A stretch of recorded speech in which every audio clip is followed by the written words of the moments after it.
Cette mission mixte d'évaluation composée entre autres par ailleurs des cadres du BSPP, de l'administration des grands projets ACGP, du ministère des Infrastructures et du directeur général de la direction de la communication et de l'information de la présidence de la République, Moussa Condé, a été reçue par le ministre de la Jeunesse et des Sports, Keyamou Bogola Haba, et l'entreprise en charge du chantier pour un briefing sur le niveau d'évolution du projet de rénovation, d'extension et de modernisation du mythique stade du 28 septembre et celui de Nongon.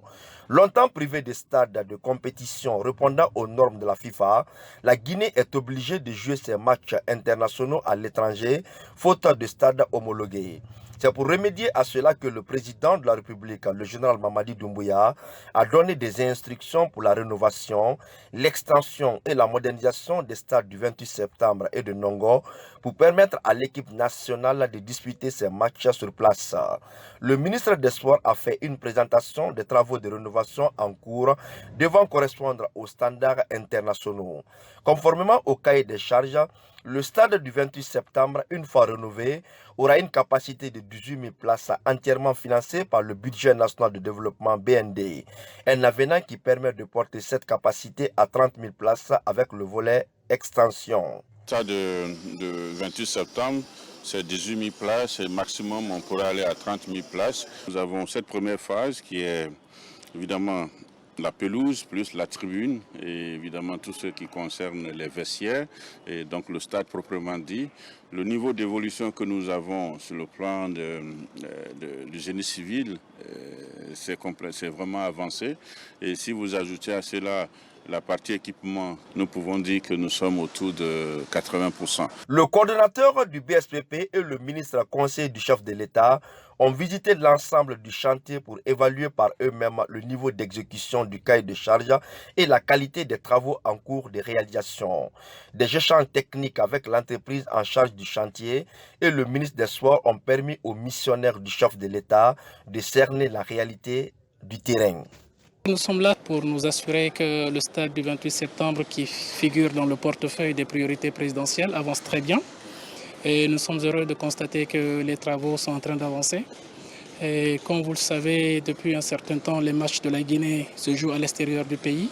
Et c'est un projet qui porte sur une question de souveraineté nationale. Il est important pour nous que cette donne change et plus rapidement. Il est important que nous fassions vivre à nos populations ces événements le plus souvent que possible. Et pour cela, il faut que nous ayons des stades qui sont homologués. La troisième étape de la visite de chantier a conduit l'équipe d'évaluation sur les travaux de construction de la route nationale secondaire à Kagbelen-Kouria en compagnie du bureau d'études, de l'entreprise en charge des travaux, des cadres du département des infrastructures et ceux de l'ACGPI.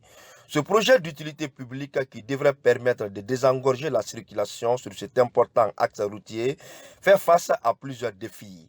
Le retard dans la finalisation des accords de financement et la mobilisation des fonds, l'occupation de l'emprise de la voie qui freine la progression des travaux, ainsi que les risques d'inondation des zones d'habitation au PK1.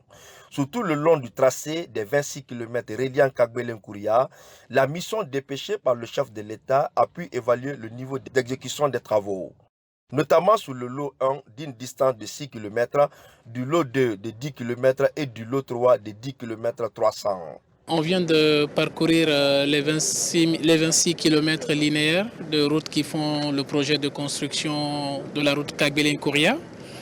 Le premier constat est que les entrepreneurs sont présents sur le chantier, ce qui est un très bon signe.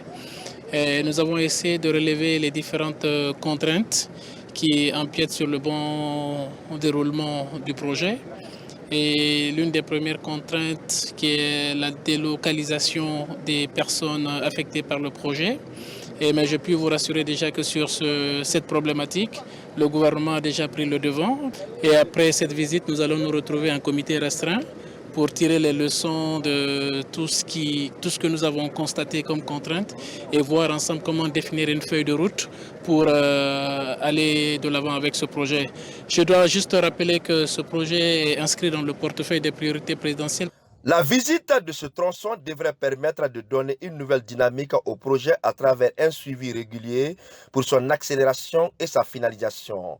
Le BSPP, conformément aux orientations du chef de l'État, est engagé pour un suivi renforcé pour le bouclage des accords de financement ainsi que sur les questions d'indemnisation des occupants des emprises afin de lever tous les goulots d'étranglement et donner un coup d'accélérateur au projet.